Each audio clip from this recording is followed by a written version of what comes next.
Emotional intelligence is often celebrated as the secret ingredient of success. We're told it makes us better leaders, stronger partners, and more compassionate human beings. But what if I told you that the very skill designed to connect us can also be used to control us? That the ability to read emotions can just as easily manipulate as it can heal? Welcome to the dark side of emotional intelligence, where empathy becomes exhaustion, influence becomes manipulation, and self-control turns into suppression. In this audiobook, we'll pull back the curtain on the risks and hidden traps of emotional intelligence. More importantly, you'll learn how to protect yourself, set boundaries, and use emotional intelligence as a tool for growth instead of a weapon against yourself. By the end, you won't just see emotional intelligence in a new light. You'll master how to navigate its shadows without losing its power.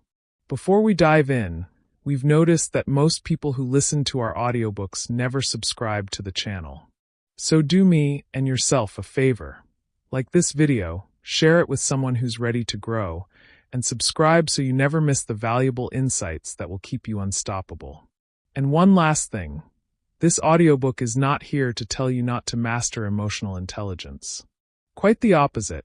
It's here to create awareness about its dark side and help you master it even better. We've also created an audiobook on mastering emotional intelligence and social skills, which you can find by clicking the video that just popped up right here. Chapter 1: Introduction: Why we must talk about the dark side. Emotional intelligence has been described as one of the greatest predictors of success. It's the ability to understand emotions, your own and those of others, and to use that understanding to build relationships, make wise decisions, and lead with influence. For decades, researchers, coaches, and leaders have praised emotional intelligence as the secret ingredient to personal and professional greatness. But here's a question we rarely ask.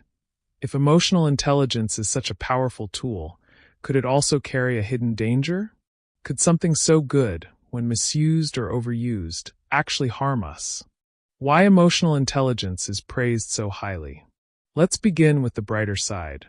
Emotional intelligence, or EI, is often seen as the quality that separates great leaders from average ones. When a leader has empathy, they connect with people's hearts. When they have self-control, they don't explode under pressure. When they have social awareness, they can inspire and influence teams in ways that logic alone never could. Think about great figures in history who rallied people not just with ideas, but with emotional connection. Leaders who could sense the struggles of their people, speak directly to their fears, and ignite hope in moments of despair. That's emotional intelligence at work. It bridges the gap between words and feelings. Daniel Goleman, in his famous book Emotional Intelligence, Why It Can Matter More Than IQ, wrote, "In a very real sense, we have two minds, one that thinks and one that feels." Emotional intelligence is the skill that helps us balance those two minds. It's what makes us human, what allows us to lead not just with intellect, but with heart. No wonder the world praises EI. Companies invest in it, schools teach it, and motivational speakers highlight it as the missing key to success. But here's the truth. Anything powerful carries both potential and peril. And emotional intelligence is no exception. When too much of a good thing becomes harmful. Now imagine this: fire. Fire is beautiful, isn't it? It gives warmth on a cold night. It cooks our food. It lights up the dark. But fire in the wrong hands, or fire left unchecked, burns down entire forests and cities. Emotional intelligence works the same way. In the right measure, and with the right intent, it builds bridges, creates harmony, and fosters growth. But when it's misapplied, or when it's allowed to run unchecked, it can manipulate, deceive, exhaust, or even destroy. Consider the story of a famous revolutionary leader in history. This leader had incredible charisma. They could walk into a room and instantly sense what people were feeling. They had the power to ignite passion in their followers, to inspire loyalty, and to make people believe in a vision, even if that vision was destructive. Their emotional intelligence was sky-high, but instead of using it to heal, they used it to control. What does this teach us? That emotional intelligence is not automatically good. It's a tool. And like any tool, its impact depends on the hand that wields it. Another way to understand emotional intelligence is to think about water. Water is life. It nourishes the earth, quenches our thirst, and sustains every living thing. Without it, there is no survival. Yet, the same water that gives life can also take it away. Gentle rain helps crops grow, but a flood can wipe out entire villages. A calm river refreshes the soul, but a raging storm can destroy everything in its path. Emotional intelligence is exactly like water. In the right measure, it refreshes relationships, heals wounds, and makes connections flourish. But when it overwhelms, when empathy becomes too heavy, when self-control becomes suppression, when influence becomes manipulation, it can drown us or drown others. The difference lies not in the water itself, but in how it is contained and directed. This is why balance is so important. Just as a dam channels the flow of water to produce electricity and irrigate farmlands, so must we channel our emotional intelligence with purpose and integrity. Left unchecked, it can flood our lives with chaos. Managed wisely, it becomes a source of strength and renewal. The hidden dangers of overusing emotional intelligence. But it's not just about malicious use. Even with the best intentions, too much emotional intelligence can become a weakness. Over-empathy can cause burnout. Imagine the nurse or humanitarian worker who feels every ounce of suffering around them. Without boundaries, their empathy can drain them until they collapse. Excessive self-control can create emotional suppression. Think of the professional who never shows stress, never voices frustration, and always keeps a calm face. On the outside, they look perfect. But inside, their bottled-up emotions may eventually explode. Over-adaptation can strip away authenticity. A person so skilled at adjusting to others' feelings might slowly lose touch with their own values. Emotional intelligence as a tool, fire that warms or burns. So here's the central idea of this audiobook. Emotional intelligence is not good or bad by itself. It is neutral. It is a tool. Think of it like a sharp knife. In the hands of a chef, it prepares a nourishing meal. In the hands of a doctor, it saves lives in surgery. But in the wrong hands, it can cause harm. The same applies to emotional intelligence. It can build, or it can break. It can heal, or it can harm. As one philosopher once said, every virtue carried to the extreme becomes a vice. This is why we must talk about the dark side of emotional intelligence. Not to scare you away from using it, but to help you use it wisely. To make sure that your EI warms, rather than burns. Think of the corporate world. There are leaders who use EI to genuinely uplift their teams, listening deeply, inspiring growth, and creating trust. But there are also leaders who use those same skills to manipulate, to silence dissent, and to get people to work harder without truly caring for their well-being. Or think about relationships. A partner with high EI may sense when you are sad and comfort you, but another may sense your vulnerability and use it to exploit you. Same skill, different outcome. This is why awareness matters. Because when we are aware of both sides of the coin, we gain power. Key takeaways for you. Emotional intelligence is often praised, but like any powerful tool, it carries risks when misused or overused. Too much of EI, over-empathy, excessive self-control, or constant adaptation can harm your well-being. Emotional intelligence itself is neutral. It is like fire. It can warm or it can burn. Its value depends on how we use it. To truly master EI, we must understand both its light and its shadow. Think of yourself as the guardian of your emotional intelligence. Don't just sharpen it, guide it. Don't just use it, align it with values, authenticity, and balance. Because when you master both the strengths and the risks, emotional intelligence becomes a tool of empowerment, not entrapment. And as we dive deeper into this audiobook, we'll explore each hidden danger of EI in detail, with real-world examples, and most importantly, practical strategies to protect yourself. Before we continue, if you find value in understanding the deeper truths behind emotional intelligence, please like this video, share it with others who might benefit, and don't forget to subscribe so you never miss an episode. Together, we're building a community that uses emotional intelligence for growth, not manipulation. Chapter 2: Emotional Manipulation. When emotional intelligence becomes a weapon. Emotional intelligence is a gift, but like every gift, it can be misused. Imagine someone who knows exactly what to say to make you feel valued, but deep down, their real goal is to get something from you. Imagine a leader who makes people believe they are loved, cared for, and understood, while in truth, they are only being prepared to serve the leader's own interests. This is the dark side of emotional intelligence, when empathy is used not for connection, but for control. Emotional manipulation is one of the most dangerous ways emotional intelligence can be weaponized. Why? Because it doesn't feel like manipulation at first. It feels like trust, like understanding, like someone finally gets you. And that's what makes it so powerful. Think about the history of charismatic leaders. Not the ones who built nations on justice, but those who built empires of fear and control. They didn't rise by force alone. They rose because they mastered emotions. They studied people's hopes, fears, and desires. They used words, tone, and timing not to heal, but to dominate. One such example is Julius Caesar of Rome. He was not only a skilled general, but also a master manipulator of public emotions. He understood how to rally the Roman people by appealing to their pride, their fears of external enemies, and their longing for a strong leader. His emotional intelligence gave him power, but history shows us how that power eventually transformed into dictatorship. His rise reminds us that emotional intelligence, when not rooted in integrity, can pave the way for dangerous control. Another example can be found in Napoleon Bonaparte. He had an incredible ability to inspire loyalty in his soldiers. His speeches often stirred emotions so deeply that men would march into battle willingly. Yet, many historians argue that his charisma and emotional pull were not always used for the good of his people, but to feed his ambition.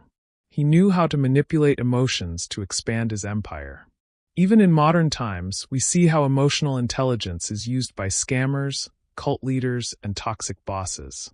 They learn to mirror emotions, to say just the right words, to give just enough empathy to pull people in. And once they have trust, they begin to exploit it. Daniel Goleman, in his groundbreaking book Emotional Intelligence, Why It Can Matter More Than IQ, makes a profound statement. Emotional intelligence can be used for good or ill. When used with malevolent intent, it is nothing more than a tool for cunning manipulation. This is an important reminder. Being emotionally intelligent does not automatically mean being morally good. It is the values guiding the intelligence that matter. So how can we protect ourselves from emotional manipulation? Let me coach you through this step by step. Step 1. Strengthen your critical thinking. When you feel deeply moved by someone's words or actions, pause. Ask yourself, what do they want from me? Are they appealing to my logic or only to my emotions? Critical thinking is like armor.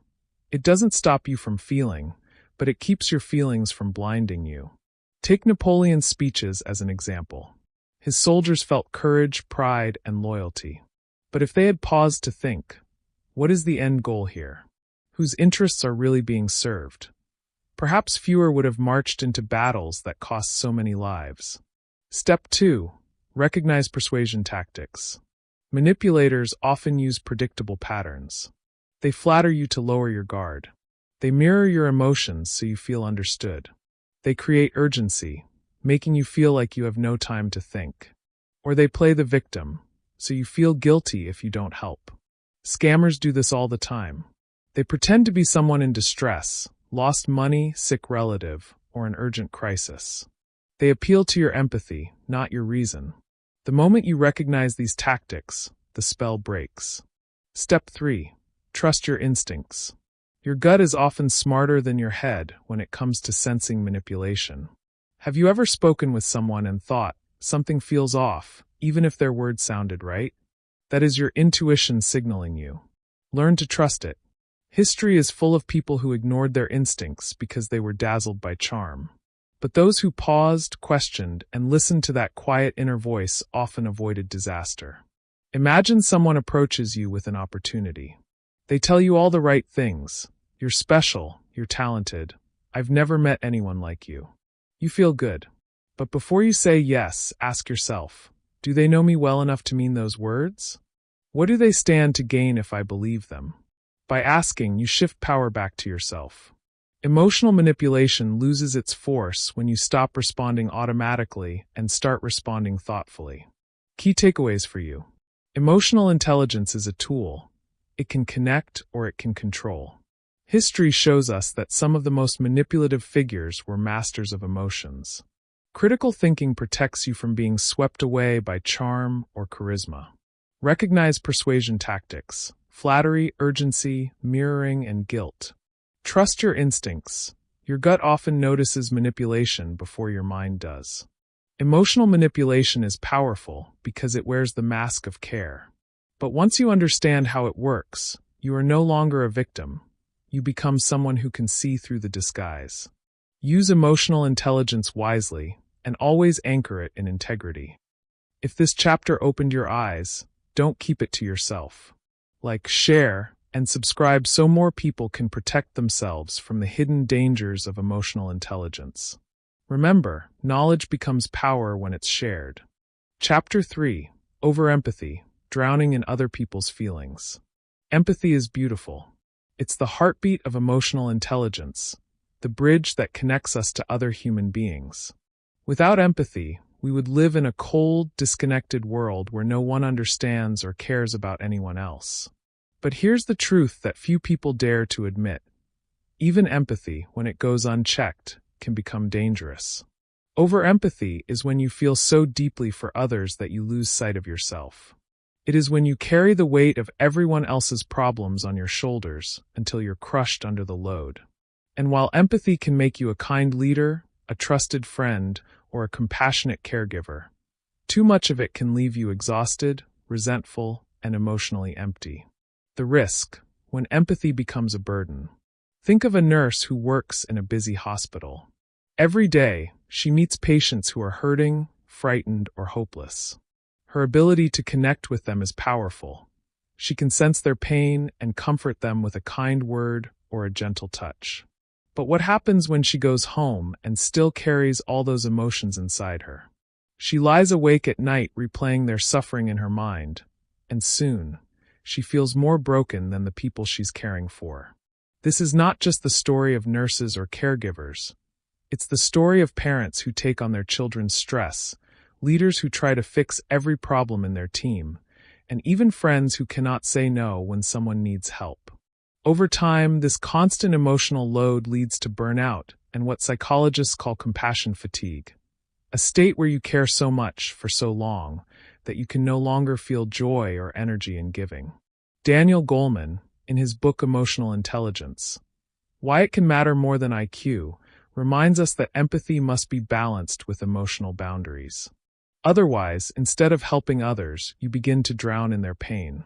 Consider the story of Princess Diana, often remembered as the people's princess.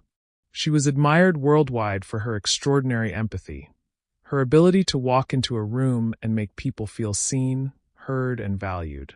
She visited hospitals, hugged children suffering from illness, and spent time with people society often ignored. But many who knew her closely also observed that this deep empathy came at a cost. She often internalized the pain she witnessed, leaving her emotionally vulnerable and drained. Her compassion made her beloved, but it also weighed heavily on her mental health. Diana's life is a powerful reminder that empathy, while noble, requires balance to protect the person who gives it. The trap of over-empathy. Here's the trap. When you are highly empathetic, people are naturally drawn to you. They sense that you understand them, and so they share their struggles, their fears, and their secrets. At first, this feels rewarding. You are making a difference. But slowly, you realize that your mind is never at peace because you are carrying not just your own struggles, but everyone else's too. Over-empathy creates an invisible burden. It can make you say yes when your heart is screaming no. It can make you sacrifice your own well-being to keep others comfortable. And in the end, the very gift that should connect you to people ends up leaving you disconnected from yourself. Strategy 1. setting emotional boundaries. So how do we navigate this? The first step is learning to set emotional boundaries. Boundaries don't mean you stop caring. They simply mean you recognize where your responsibility ends and another person's begins. Imagine a leader managing a team. Without boundaries, that leader will absorb every frustration, every conflict, and every complaint until they are completely overwhelmed. But with boundaries, the leader can say, "I hear you, I support you, but I cannot carry this burden for you. Let's find a solution together." Boundaries protect your heart while still allowing you to give care. They act like a filter. You can show compassion without letting every emotion stick to your soul. Strategy 2. Practicing detachment with love. The second strategy is what I call detachment with love. This is the ability to care deeply without becoming consumed. Think of a doctor who shows kindness and concern for patients, but does not collapse emotionally each time a patient suffers. Detachment does not mean indifference. It means you love enough to help, but you step back enough to protect your inner peace. Buddhist philosophy captures this balance beautifully. You can love someone and still let them walk their path. In other words, you don't have to fix everything. You can walk beside people without carrying them on your back. Strategy 3. Prioritizing self-care.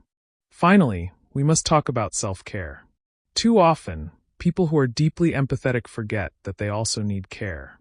They are so busy filling others' cups that they let their own run dry. But you cannot pour from an empty cup. Self-care does not always mean spa days or vacations. It means intentionally recharging your spirit. It could be journaling, meditation, exercise, prayer, or even saying no without guilt. It means creating time to process your own emotions so that you don't collapse under the weight of others. Remember what author Audre Lorde once said, "Caring for myself is not self-indulgence, it is self-preservation, and that is an act of political warfare." Your well-being matters. Key takeaways for you. Empathy is powerful, but without balance, it can drain you. Compassion fatigue is real.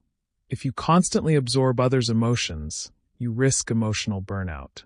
Set boundaries to separate what is yours to carry and what belongs to others. Practice detachment with love. Be present, but don't be consumed. Prioritize self-care. Recharge so you can keep giving without losing yourself. Over-empathy is the silent trap of emotional intelligence. It sneaks in slowly, disguised as kindness, but it can rob you of joy and peace if you don't guard against it. True empathy means caring in a way that uplifts others without destroying yourself in the process. So as you continue mastering emotional intelligence, remember this. Empathy should connect you, not consume you. Protect your heart, honor your boundaries, and give from a place of strength, not exhaustion. Chapter 4. Suppression of True Feelings, the Danger of Always Being in Control. Emotions are not enemies, they are messengers. Suppress them too often, and the message turns into a storm waiting to break. Welcome to this chapter, where we explore one of the least discussed but most dangerous pitfalls of emotional intelligence, the suppression of true feelings. On the surface, emotional intelligence teaches us to manage our emotions, to control our impulses, and to respond thoughtfully rather than react impulsively.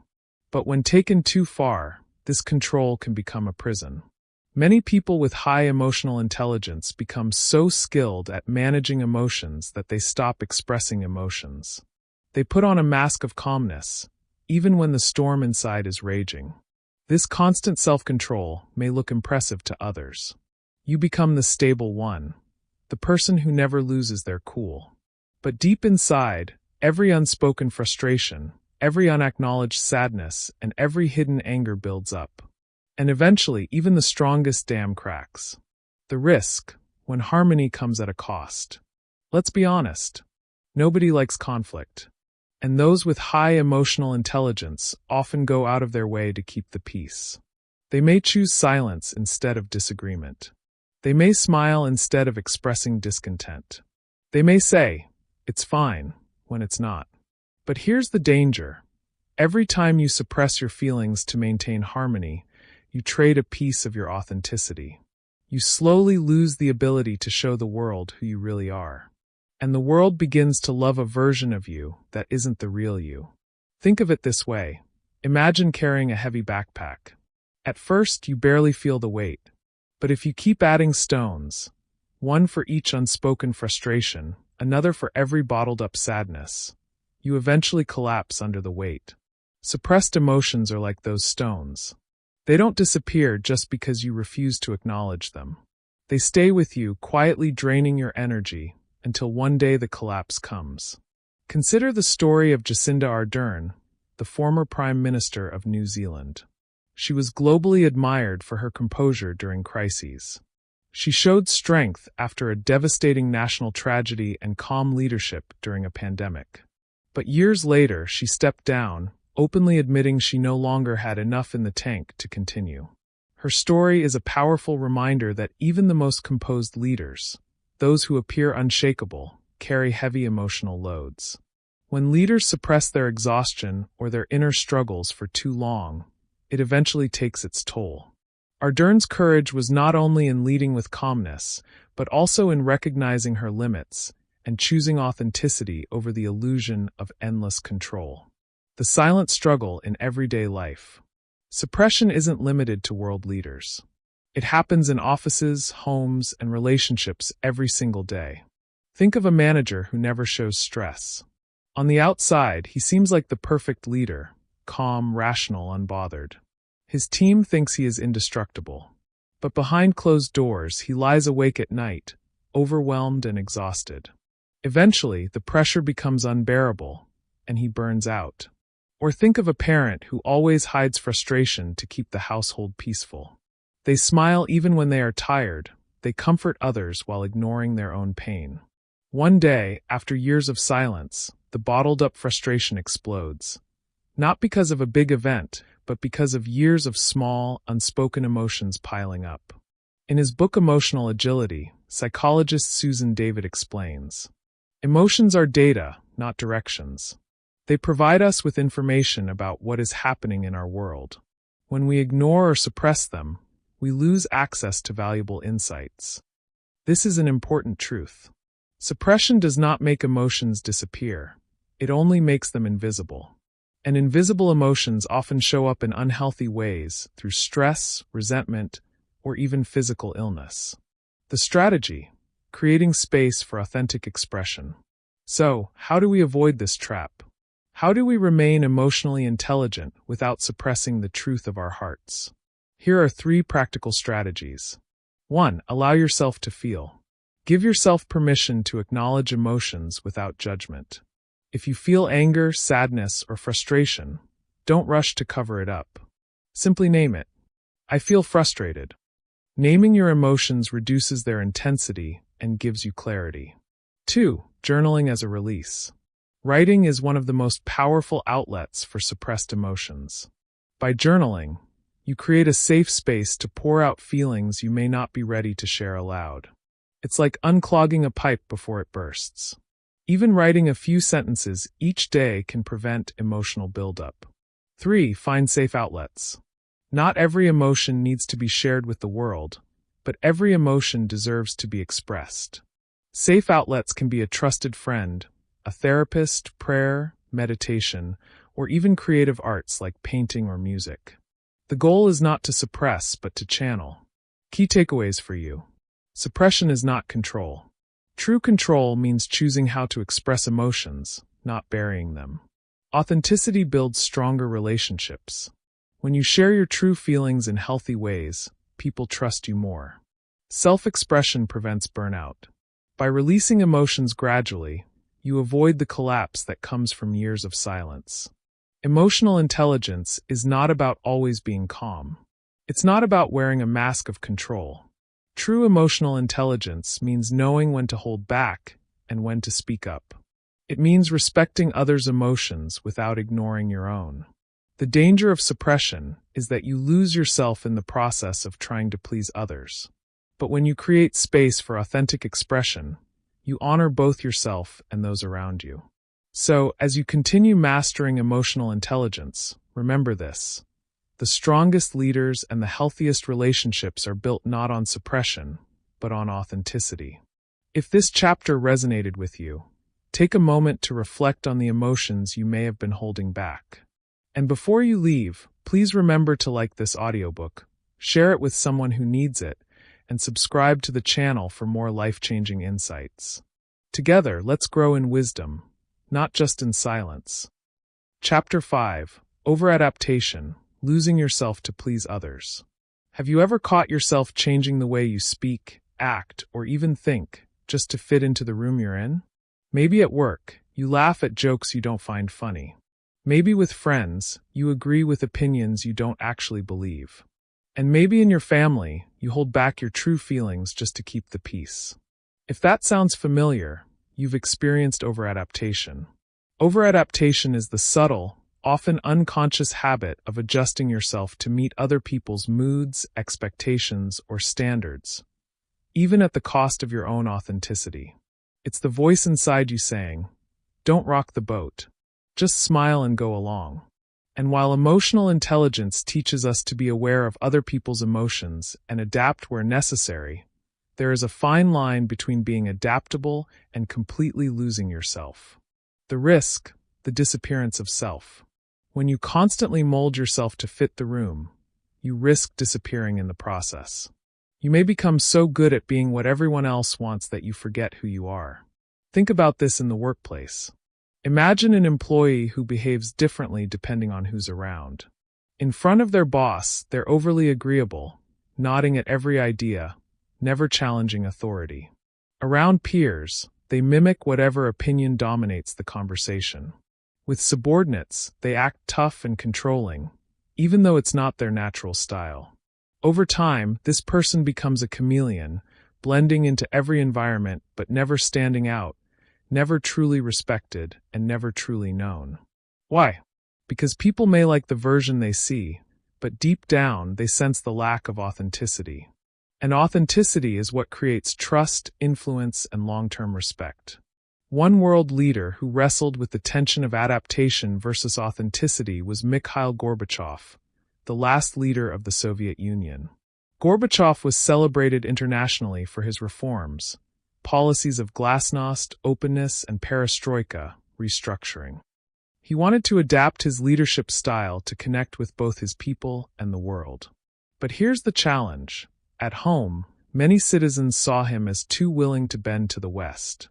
Abroad, leaders admired his reforms but also doubted his firmness. Gorbachev tried to adapt to both sides, to be acceptable to his people and appealing to the international community. And in the process, he often appeared caught in the middle. His downfall wasn't because of lack of vision, but because of this struggle, adapting so much to external pressures that his leadership sometimes lacked clarity and consistency. His story teaches us that over-adaptation can blur identity, leaving people confused about where you truly stand. The psychology of over-adaptation. So why do we over-adapt? Fear of rejection. We want to be liked, so we avoid conflict at all costs. Desire for harmony. We think peace means pretending everything is fine. Uncertainty of self. When we're not clear on our values, we're more likely to bend with the wind. But here's the truth. Authenticity is more attractive than perfection. People may not always agree with you, but they will respect you more when they know you are real. The psychologist Carl Rogers, in his book on becoming a person, wrote, "What I am is good enough, if only I would be it openly." That statement is powerful. It reminds us that the world doesn't need a watered-down, constantly shifting version of you. It needs the real you. How to navigate the trap of over-adaptation. Now let's shift into practical strategies, because awareness alone won't save you. You need tools. Define your core values. Write down 3 to 5 values that matter most to you. Integrity, respect, honesty, creativity, service. Whenever you face a situation, ask, am I acting in line with my values, or am I just trying to please? Practice saying no with respect. Saying no doesn't have to be harsh. You can decline with grace. Try phrases like, I appreciate your view, but I see it differently. I'd love to help, but I don't have the capacity right now. These responses set boundaries without hostility. Check your emotional mirror. After meetings or conversations, ask yourself, Did I say what I truly felt, or did I just mirror the room? If you're mirroring too often, that's a red flag. Balance adaptability with authenticity. Adaptability is not the enemy. Flexibility is a strength, but only when balanced with authenticity. You can adjust your communication style without abandoning your core beliefs. Let me ask you, when was the last time you said yes when you really wanted to say no? When was the last time you stayed quiet, even though your insight could have changed the outcome? These moments are signs of over-adaptation. But the good news? Every choice is a chance to reclaim authenticity. Key takeaways for you. Over-adaptation erodes authenticity. If you're always changing for others, you risk losing yourself. Authenticity creates trust. People respect consistency more than constant agreement. Balance is the goal. Adapt where needed, but stay rooted in your values.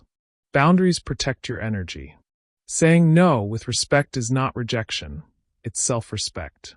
Remember, emotional intelligence is about connection, not imitation. You don't have to be a mirror to everyone else's emotions. You have a voice, a perspective, a truth, and the world needs it. So, the next time you're tempted to blend in, pause and ask yourself, am I showing up as who I really am, or just who they want me to be? Because at the end of the day, it's not your ability to please everyone that will define your legacy.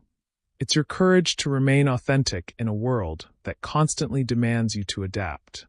If this chapter has opened your eyes to the hidden dangers of over-adaptation, I invite you to take a step further.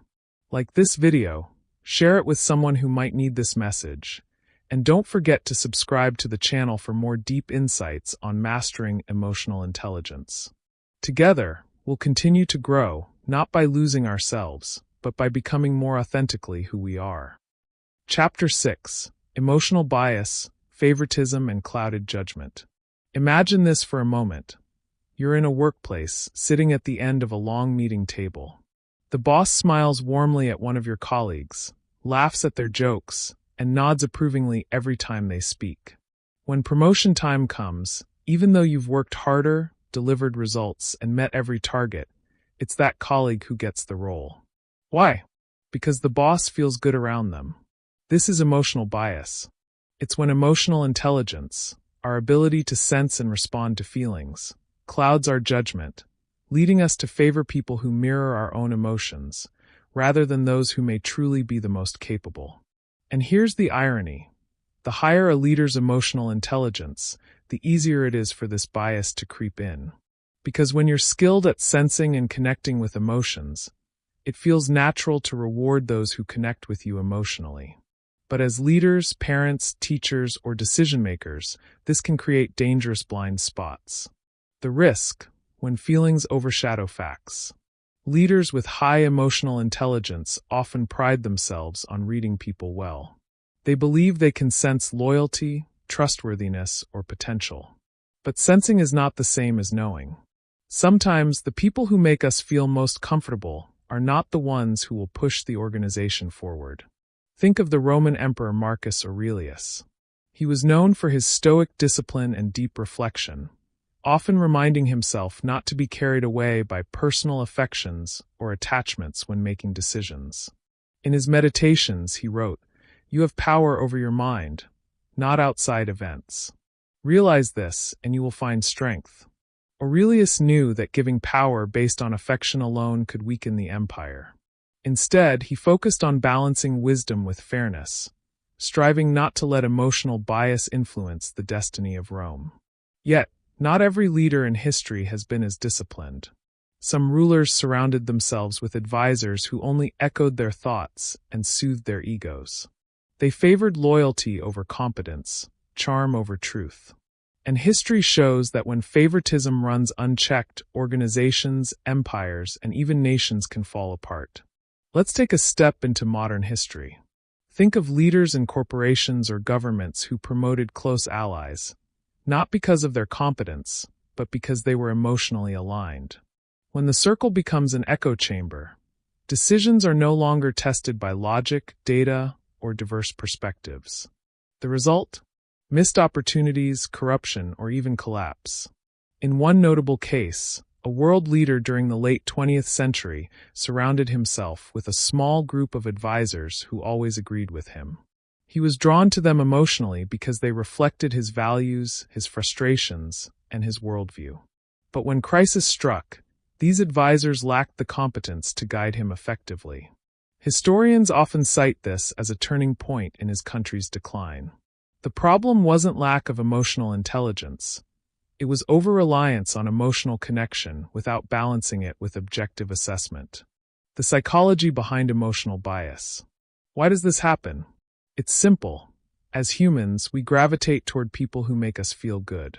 Psychologists call this the similarity attraction effect. We like people who are like us, who laugh at the same jokes, or who validate our perspectives. Leaders with high EI are especially vulnerable because they can feel the resonance more deeply. But here's the catch.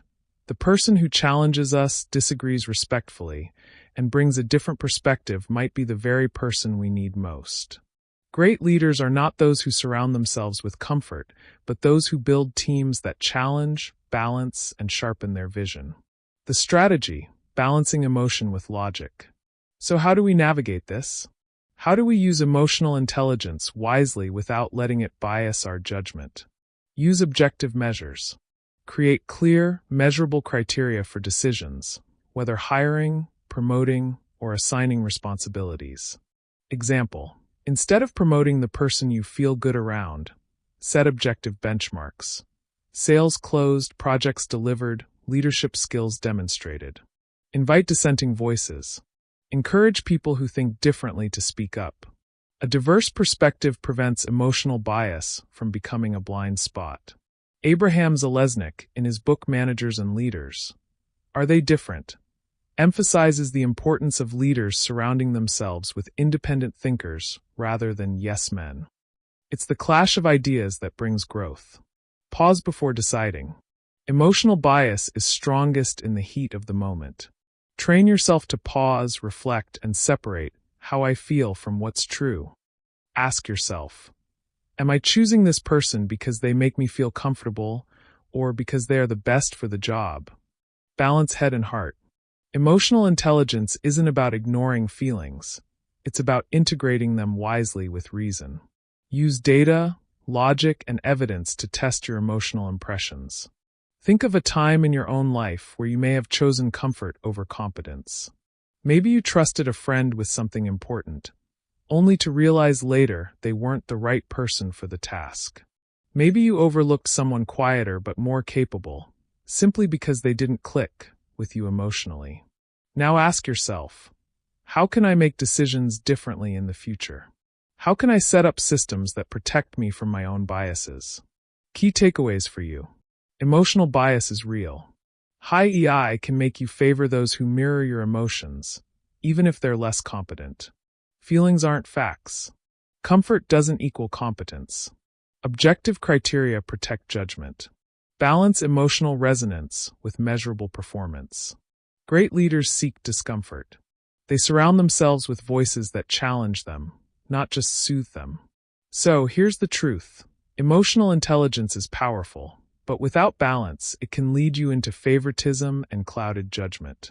The best leaders in history are not those who surrounded themselves with people who made them feel comfortable, but those who built teams that sharpened them, stretched them, and sometimes even disagreed with them. As you continue mastering emotional intelligence, remember, it's not just about feeling, it's about leading wisely. If you found this chapter eye-opening, don't forget to like this audiobook, share it with someone who needs to hear it, and subscribe to this channel for more deep insights on emotional intelligence. Your growth matters, and together, we'll keep uncovering the truths that transform lives. Chapter 7. The Charm of Toxic Leaders, EI Without Morality. Have you ever met someone who seemed to have all the right words, the perfect timing, and the ability to capture a room the moment they walked in? They looked like the kind of leader everyone wanted to follow. They made people laugh, made them feel understood, and even gave the impression that they cared deeply. And yet, behind the charm was something much darker, an intention not to serve but to control. This is the danger of emotional intelligence without morality. Emotional intelligence, as we've seen, gives people the power to read emotions, build trust, and influence behavior. But when those abilities are not guided by integrity, accountability, and genuine care, they become tools of manipulation. Instead of inspiring people to grow, toxic leaders use AI to bind people to them, to keep others dependent, and to advance their own selfish goals. Think about history for a moment. There have been leaders who rose to power not because they had the strongest armies or the best strategies, but because they understood people's emotions better than anyone else. They knew how to stir fear, how to fan the flames of anger, and how to promise hope at just the right moment. Crowds adored them, not realizing that they were being led into deeper suffering. These leaders had high emotional intelligence, but it was divorced from morality, and the results were catastrophic. One leadership scholar, Ronald Heifetz, once wrote in his book Leadership Without Easy Answers that leadership is dangerous because it involves facing people with their loss at a rate they can absorb. Toxic leaders understand this principle, but instead of guiding people carefully through challenges, they use it to exploit pain. They remind people of their losses just enough to keep them afraid, then offer themselves as the only solution. Now, it's not just in politics where this happens. Look around the corporate world. Some CEOs rise not only because they understand the market, but because they understand their employees' emotions. They know how to make people feel seen, how to inspire loyalty, and how to sell a vision. But if you scratch beneath the surface, you find manipulation at work. Employees are not truly valued. They are simply means to an end. Morale may appear high at first, but when the truth comes out, you see broken teams, disillusioned workers, and a toxic culture. And it doesn't stop there. Emotional intelligence without morality can even creep into personal relationships. A partner who knows exactly how to push your emotional buttons, who uses affection, silence, or guilt not to build intimacy but to maintain control, is also exercising AI without ethics. They know how to make you stay when you should leave, how to make you doubt yourself when you're actually right, and how to make you feel guilty for wanting freedom. Here's the key. Emotional intelligence is not inherently good or bad. It's neutral. Like money or power, it becomes dangerous or helpful depending on who is holding it and what their intentions are. A leader with both high EI and strong values can transform lives, communities, and even nations. But a leader with high EI and no moral compass can cause untold harm. So how do you protect yourself? And how do you ensure you never become that kind of leader yourself? The first step is awareness. Recognize that charisma and charm are not proof of character. Just because someone makes you feel good doesn't mean they have your best interests at heart. Always look deeper. Observe their actions, not just their words. Do they consistently act with fairness? Do they make decisions that benefit others, even when it costs them something? Or do they only show up when it benefits them? The second step is integrity. If you want to avoid falling into the trap of becoming a toxic leader yourself, anchor your emotional intelligence in values. Ask yourself, am I using my ability to connect with others for their growth, or just for my gain? Am I building trust to empower people, or am I using trust to control them? True leaders align their influence with principles like honesty, justice, and accountability. Third, surround yourself with accountability structures. Toxic leaders thrive in isolation because no one challenges them. But healthy leaders invite feedback. They build teams where people can disagree respectfully. They allow checks and balances because they know accountability keeps their power clean. Finally, practice authenticity. People can feel when your emotions are real versus when they're staged. The best defense against toxic use of AI is authenticity, being true to yourself and encouraging others to do the same. Authenticity strips away manipulation because it creates an environment of trust that cannot be faked for long. Let me leave you with a story. There was once a world leader who rose to power by appealing to people's desperation. He made stirring speeches, promising dignity and greatness. Crowds adored him, believing he was their savior. His emotional intelligence was remarkable. He could sense the mood of the nation and craft his words perfectly. But history tells us his legacy was destruction. Why? because his emotional intelligence was not guided by morality, but by selfish ambition. Contrast that with another leader. This one also charismatic, also emotionally intelligent, but deeply rooted in integrity. This leader not only stirred hope but lived it through self-sacrifice, justice, and humility. Their emotional intelligence didn't trap people, it liberated them. And decades later, their legacy continues to inspire. The difference between these two leaders wasn't their ability to connect with people. It was what they did with that connection. Key takeaways for you. Emotional intelligence without morality is manipulation. Charisma is not the same as character. Always look beyond the charm. Anchor your influence in values like honesty, justice, and accountability. Surround yourself with feedback and accountability to stay grounded. Lead with authenticity, because real emotions build real trust. Remember, emotional intelligence is a powerful tool. In the hands of a toxic leader, it becomes a weapon. But in your hands, aligned with integrity, it can become a light that guides others toward growth and freedom. Chapter 8. Emotional Exhaustion, when EI turns inward and burns you out. The mind is like a bow. If it is always strung tight, it will eventually snap. This old wisdom speaks directly to what happens when emotional intelligence is pushed too far. We live in a world where being emotionally aware is often praised as a strength. You are celebrated if you can remain calm in chaos, listen deeply when others cry, and maintain balance when tempers flare. But here's the hidden danger. Constantly managing emotions, yours and everyone else's, comes with a cost. That cost is emotional exhaustion. Emotional exhaustion is what happens when your well of energy runs dry because you are pouring into everyone else, but forgetting to refill yourself. It's what happens when you are so busy being emotionally strong that you ignore your own needs. And if you've ever felt like you're tired, not just in body, but in soul, then you've tasted this dark side of emotional intelligence. The risk when EI turns inward. Imagine a teacher who shows up every day, smiling, comforting anxious students, encouraging the troubled ones, and managing classroom conflicts. On the outside, she looks like a pillar of strength. But on the inside, she goes home drained, too tired to care for her own emotions. Or picture a therapist who listens to the pain of client after client. They nod, they empathize, they guide others to healing. But when they close the door at night, they carry the weight of 100 silent burdens.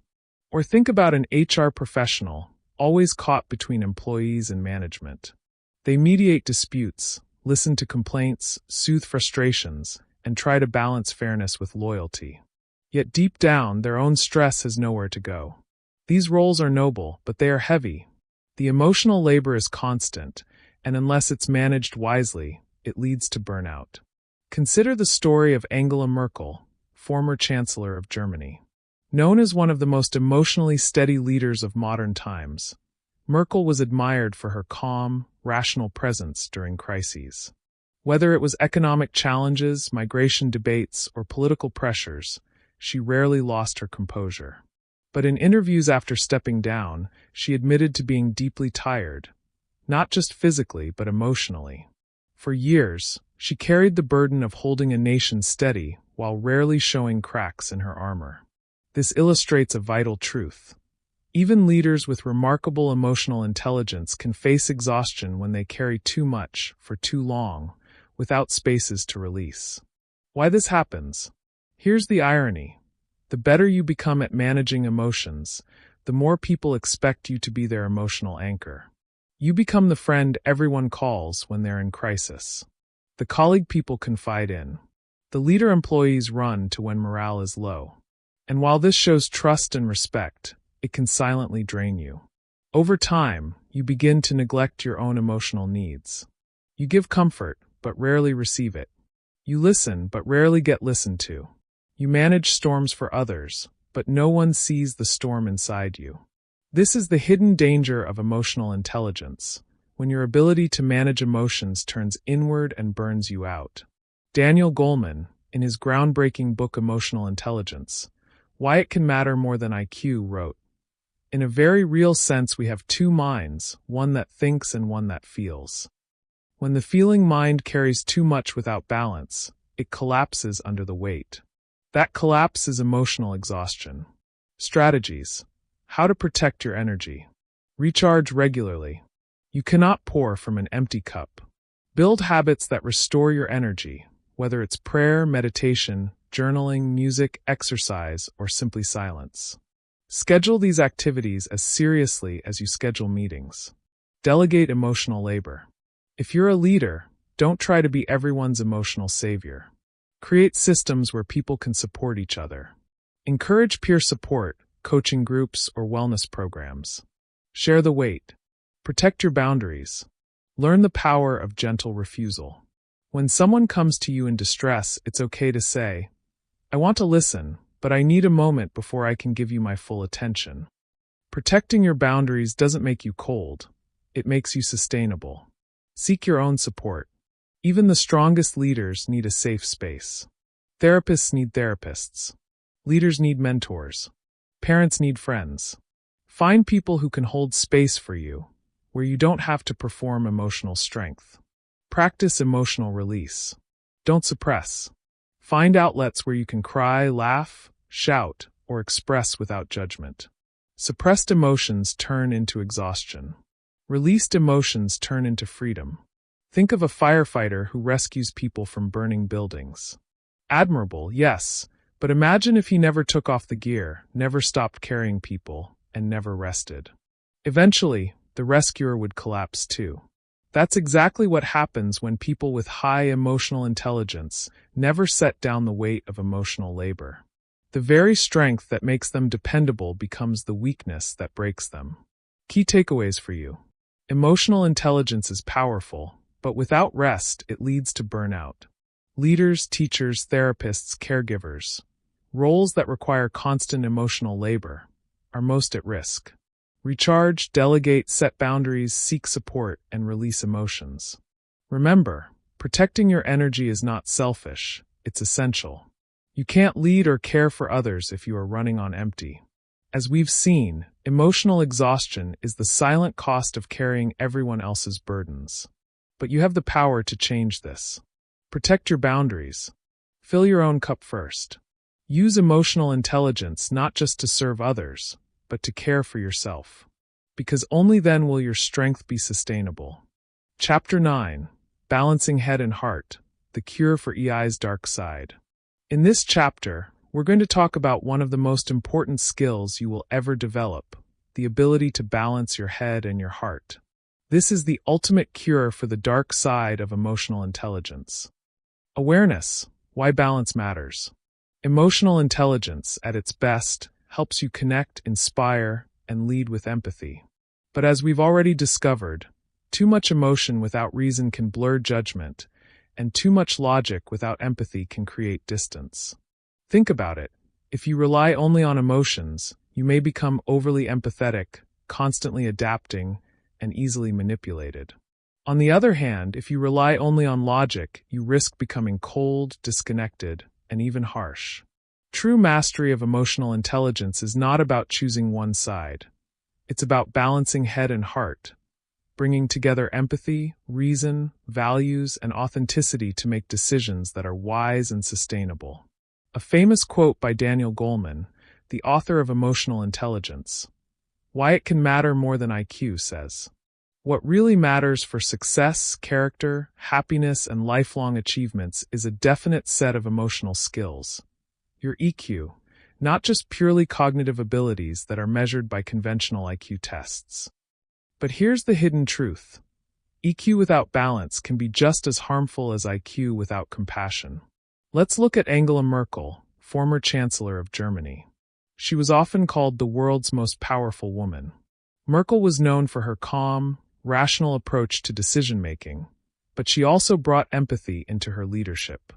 During times of crisis, she didn't just rely on numbers, statistics, or political pressure. She considered the human impact of her choices. For example, during the global financial crisis, Merkel combined sharp economic analysis with compassion for struggling nations.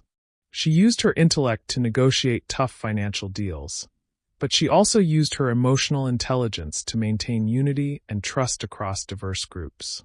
This balance of logic and empathy earned her respect worldwide. Her leadership shows us that the true cure for the dark side of emotional intelligence is not to abandon it, but to pair it with rational analysis and ethical principles. Strategy: how to balance head and heart. So, how do you personally achieve this balance? Let's break it down. Pause before you react. Emotions can cloud judgment. When you feel strongly about a situation, whether it's anger, excitement, or sadness, pause. Give yourself a moment to let the emotion settle, then bring your logical mind into the conversation. Ask, am I reacting from the heart or deciding with the head? Or both? Use data and empathy. Don't fall into the trap of making decisions solely based on how you feel or only based on cold facts. Consider both. For example, if you're leading a team, look at performance data, but also consider morale and emotional well-being. Set boundaries without guilt. High emotional intelligence often tempts us to overextend ourselves. You may want to help everyone, but without boundaries, you'll burn out. Balance means saying no when necessary and understanding that your well-being matters too. Check against your values. Emotional intelligence becomes dangerous when it lacks a moral compass. Before making a decision, ask yourself, does this align with my principles? Does this decision respect both logic and humanity? Practice authenticity. Balancing head and heart is not about pretending to be someone you're not. It's about showing up as your full self, rational, compassionate, and principled. Authentic leaders inspire trust because they are consistent. Imagine a company facing layoffs. A purely logical leader might look at the spreadsheets and say, "We need to cut costs, fire 20% of staff." That's efficient but heartless. A purely emotional leader might say, "I can't fire anyone, it would hurt people's lives." That's compassionate but unsustainable. A balanced leader would look at the numbers and the people.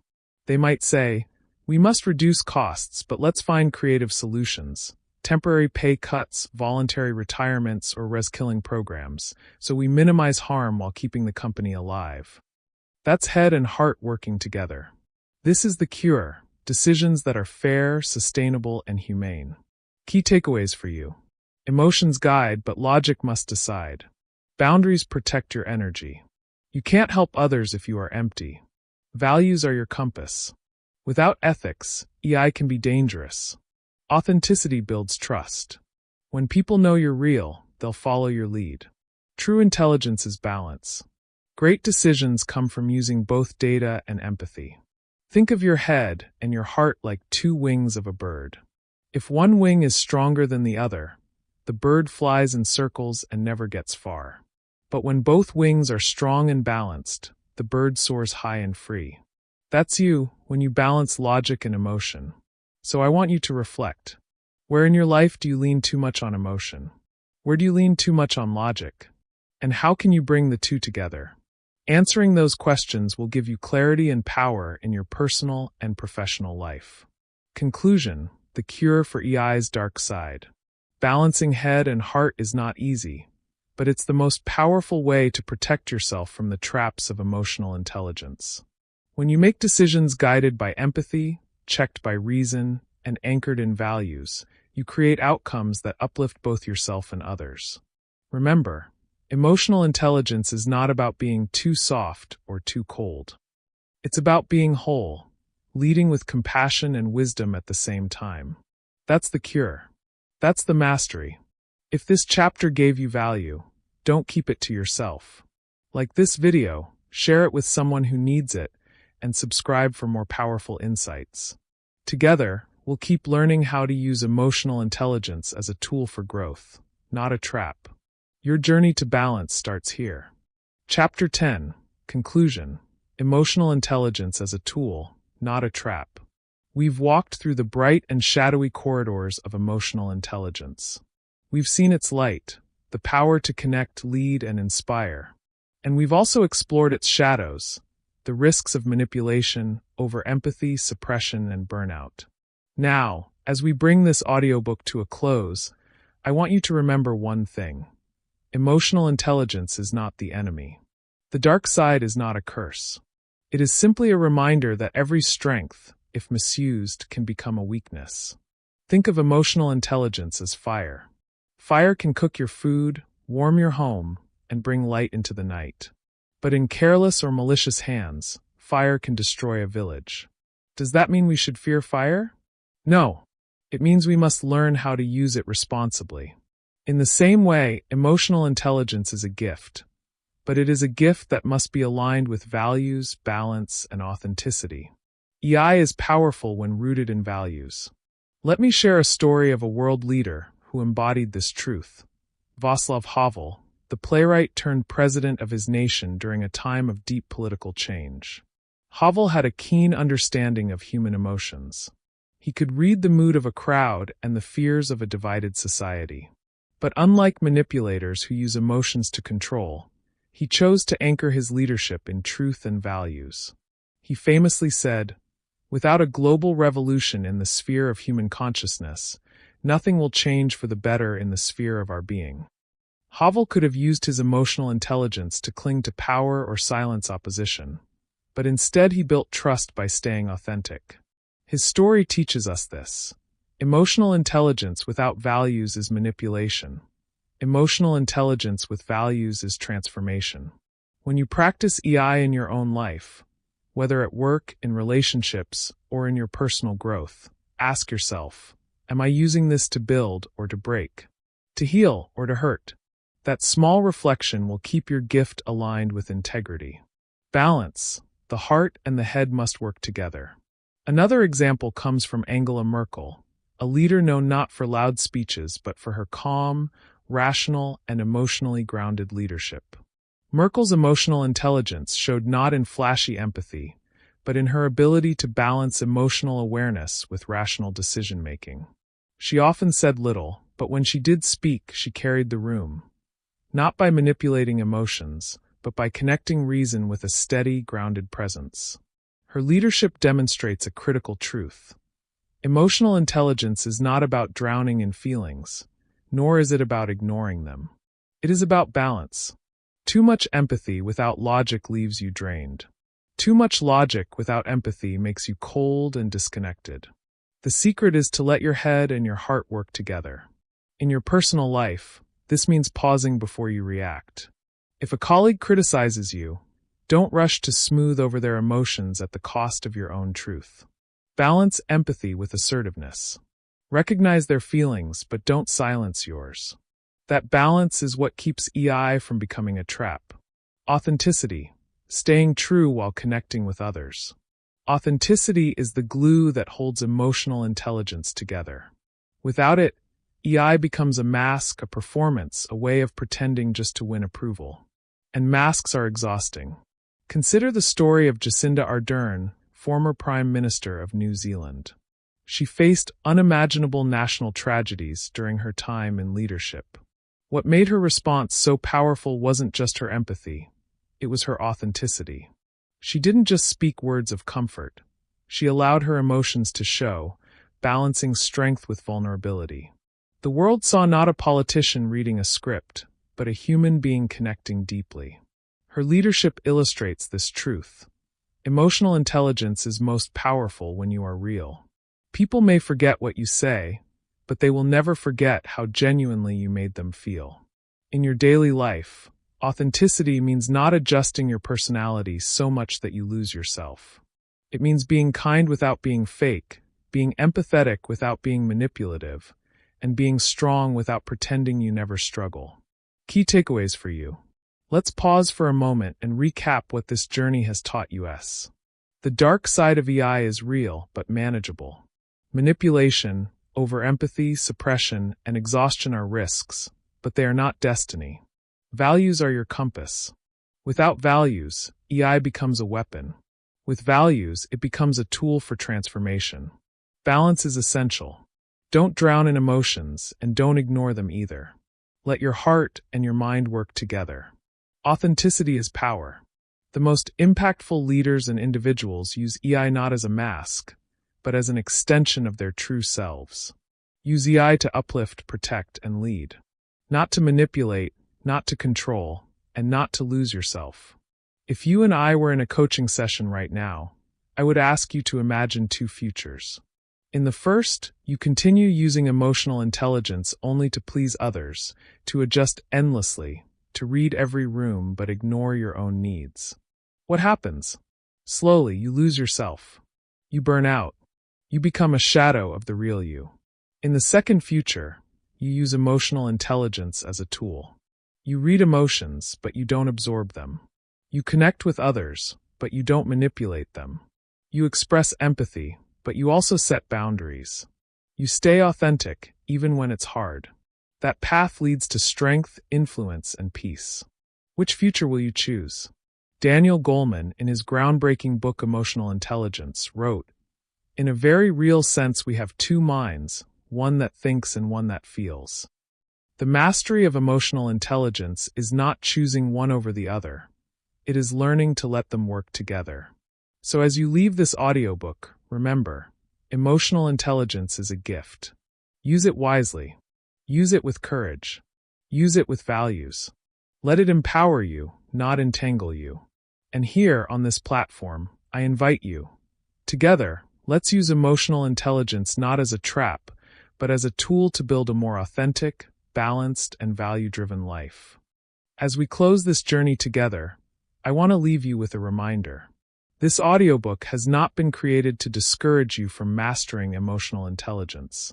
On the contrary, it is meant to strengthen you. Emotional intelligence is one of the greatest skills you can ever develop, but like every powerful tool, it carries risks if used without balance, authenticity, and values. The goal of this audiobook has been simple: to help you see the whole picture, to celebrate the light side of emotional intelligence, but also to prepare you for its shadows. Because when you understand the dark side, you can rise above it. You can use emotional intelligence to build, not break, to connect, not control, to lead, not manipulate. In other words, you can master emotional intelligence without being mastered by it. So carry this with you. Be authentic, be balanced, and let your emotional intelligence serve as a bridge to better relationships, stronger leadership, and a healthier you. Thank you for listening to this audiobook. If this audiobook has given you new insight into the power and the pitfalls of emotional intelligence, I encourage you to take a step forward. Share this knowledge with others. Talk about it with your colleagues, your friends, your family. I also encourage you to like this video, share it with someone who needs it, and subscribe to the channel so you never miss another journey of self-growth. Until next time, stay authentic, stay balanced, and let your emotional intelligence work for you, not against you.